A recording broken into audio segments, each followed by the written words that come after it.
காவிரியில் தமிழகத்திற்கு தண்ணீர் விடுவிக்க உச்சநீதிமன்றத்தின் உத்தரவிட்டதற்கும் நீர் திறக்கப்பட்டதற்கும் எதிர்ப்பு தெரிவித்து கர்நாடகத்தின் பல்வேறு பகுதிகளில் போராட்டங்கள் நடைபெற்று வருகின்றன.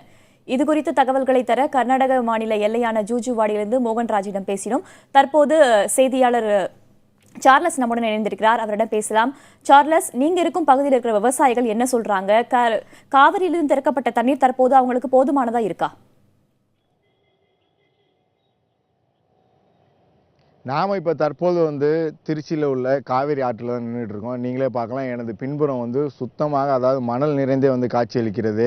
இந்த நிலையில்தான் ஆனால் தற்பொழுது கர்நாடகாவிலிருந்து திறந்து விடப்பட்ட தண்ணீரானது இந்த பகுதிக்கு வருவதற்கு குறைந்தது ஒரு 15 நாட்கள் ஆகும்.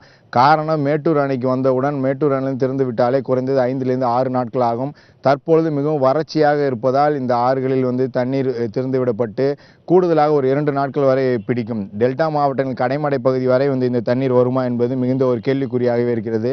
இது தொடர்பாக நாம் தேசிய தென்னிந்திய நதிகள் இணைப்பு விவசாய சங்கத்தை சேர்ந்த ஐயா கண்ணன் நம்முடன் இருக்க, அவரிடம் கேட்கலாம்.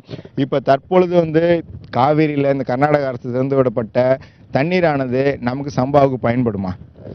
சார், சம்பா பயிர் என்பது 130 to 150 நாளைக்கு தண்ணி வேணும்.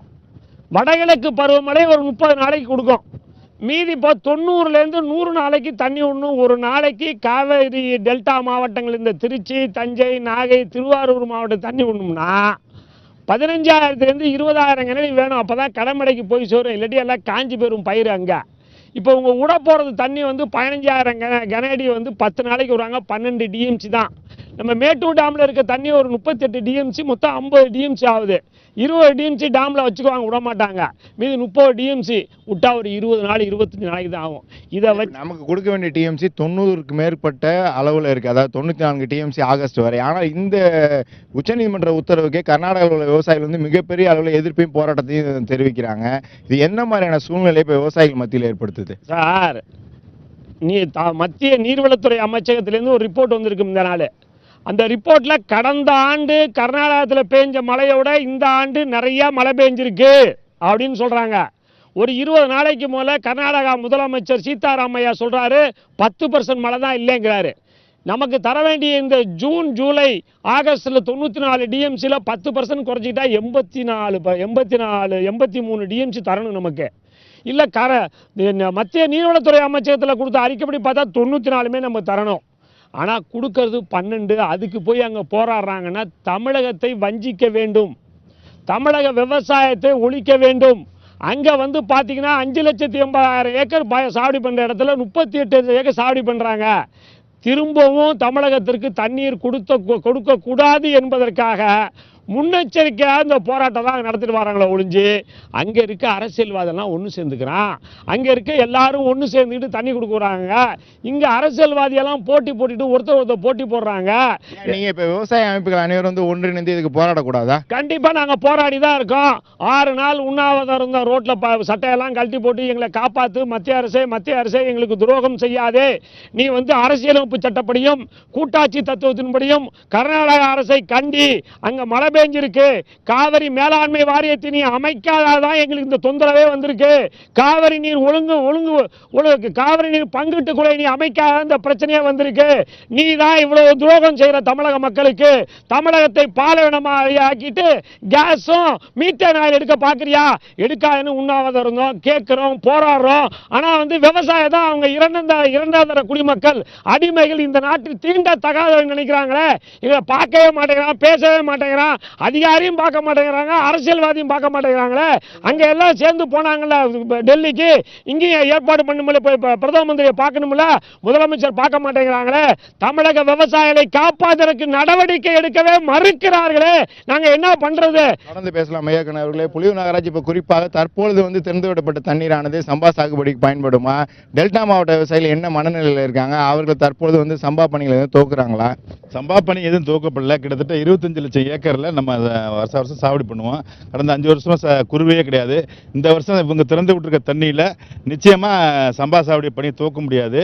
நம்ம அதனால வந்து இங்கே இப்போ வந்து அந்த 13 டிஎம்சி தண்ணி கொடுக்கறதுக்கே அவங்க விவசாயிகள் விவசாயிகள்லாம் போராடிக்கிட்டு இருக்காங்க. ஆனால் நமக்கு இந்த ஆகஸ்ட் 31 வரைக்கும் 94 டிஎம்சி அவங்க நம்ம நடுவர் மன்ற தீர்ப்பு பிடித்து தந்திருக்கணும். ஆனால் அதையும் தராமல் விட்டுட்டு இப்போ இந்த 13 டிஎம்சிக்கு வந்து இன்னைக்கு அங்கே இருக்க தமிழர்கள் வந்து அடிக்கிறாங்க, பஸ்ஸுகளை நொறுக்குறாங்க.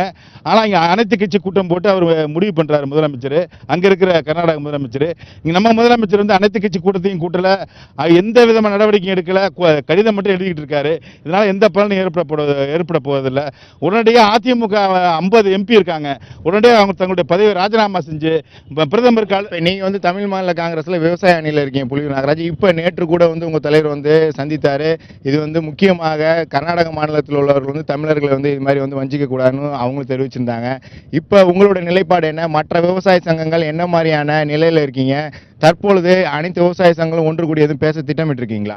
இன்று மாலை கூட தஞ்சாவூரில் அனைத்து விவசாய சங்கத்தினுடைய கூட்டம் நடக்குது. எல்லா தமிழ்நாட்டில் உள்ள குறிப்பாக காவிரி டெல்டாவில் அனைத்து கட்சி கூட்டமும் போட்டிருக்கோம்.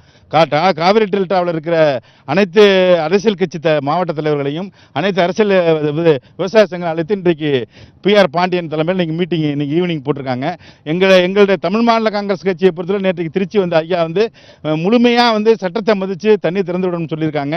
அதோடு மட்டும் இல்லை, அங்கே வந்து காங்கிரஸும் பாஜகவும் சேர்ந்து நாடகம் ஆடுது, அவங்க இந்த தமிழகத்துக்கு துரோகம் பண்றாங்கிறத தெளிவாக அவங்க அதை அறிவிச்சிருக்காங்க ஐயா வாசன் அவர்கள். நாங்கள் தமிழ்நாட்டு விவசாயிகள் குறிப்பாக டெல்டா மாவட்ட விவசாயிகள் நடத்துகிற அத்தனை போராட்டத்துக்கு ஐயா வாசன் தலைமையில் நாங்கள் உடனிருந்து அவங்களோட போராடுவோம். பேசலாம் புலியூர் நாகராஜ். ஐயாக்கான இப்போ முக்கியமாக தற்பொழுது வந்து இந்த காவிரியில் வந்து குறிப்பாக இப்போ மணல் மட்டுமே வந்து காட்சியளிக்கிறது. ஏற்கனவே வந்து தண்ணீர் பத்தான்னு சொல்லியிருக்கோம். சம்பாவை குறைந்த அளவு எதுவும் செய்ய முடியுமா? தமிழக அரசு பல்வேறு உதவிகளை செய்து வராங்க. அதை வைத்து குறைந்த அளவு எதுவும் சம்பா சாகுபடி பணிகளை மேற்கொள்ள முடியுமா? சம்பா சாவடியே பண்ண முடியாது. மத்திய நீர்வளத்துறை அமைச்சர் கிளியரா சொல்லிட்டாங்க, கர்நாடகாவில் கடந்த ஆண்டை விட அதிக மழை பெய்து இருக்கிறதுன்னு சொல்லிட்டாங்க. இவங்க சீதாராமையும் 10% தான் மழை இல்லைன்னா சார் தமிழகத்தை வஞ்சம் தீர்க்கிறாங்க சார். அங்க சம்பா வந்து செய்ய முடியாது சம்பா முடியாது. ஏன்னா எனக்கு 90 நாளைக்கு குறைஞ்சபட்சம் தண்ணி வேணும். இங்க இருக்க தண்ணி வந்து 20 நாளைக்கு கூட பத்தாது. டேம்ல இருக்க விட்டுருக்க தண்ணி, டேம்ல இருக்க தண்ணி எல்லாமே நான் சம்பா சாவடி கடனை உடன் வாங்கி சாவடி பண்ணி எல்லாமே காஞ்சி போச்சுன்னா இப்பயே நகையெல்லாம் ஏலம் போயிருச்சு. இப்பயே நான் கடன்காரன், பெரிய கடன்காரனா இருக்கேன். டெய்லி வந்து பேங்க் மேனேஜர்லாம் எங்களை மிரட்டுறாங்க. இந்த காலகட்டத்தில் இனிமேல் எப்படி வாழ முடியும்? தொடர்ந்து பேசலாம் ஐயா கணவர்களே. அதை குறிப்பாக வேதவழி இவர்களை பொறுத்தளவு டெல்டா மாவட்டத்தில் உள்ள அனைத்து விவசாயிகளுடைய எண்ணமும் இதுதான், அவர்களுடைய கோரிக்கையும் இதுதான். இது ஒவ்வொரு விவசாயியும் தற்பொழுது வந்து குறிப்பாக அவர்கள் இந்த சம்பா சாகுபடி பணிகளை வந்து மேற்கொள்ள முடியாது என்ற மனநிலையில் இருக்காங்க. ஏற்கனவே குறுவை வந்து 5 வருட காலமாக அவர்கள் செய்ய முடியாத மனநிலையும், அவர்கள் கூடுதலாக கடனில் ஏற்கனவே மூழ்கி இருக்க நிலையில இப்பொழுது அவர்களால் இந்த தண்ணீரை வைத்து சம்பா சாகுபடி பணியை துவக்கக்கூட முடியாது என்று தெரிவிச்சிருக்காங்க தமிழக அரசு. ஆனால் பல்வேறு நலத்திட்டங்களை அதை குறிப்பாக சம்பாவுக்கும் ஏற்கனவே குறுவைக்கும் வந்து அறிவித்திருந்தது. ஆனால் நீரை வைத்து தான் விவசாயம் செய்ய முடியும். ஆனால் காவிரியில் தண்ணீர் என்பதே இல்லாத நிலையில விவசாயிகள் இப்ப தற்போது எந்தவித பணிகளையும் மேற்கொள்ள முடியாத நிலையில இருக்காங்க.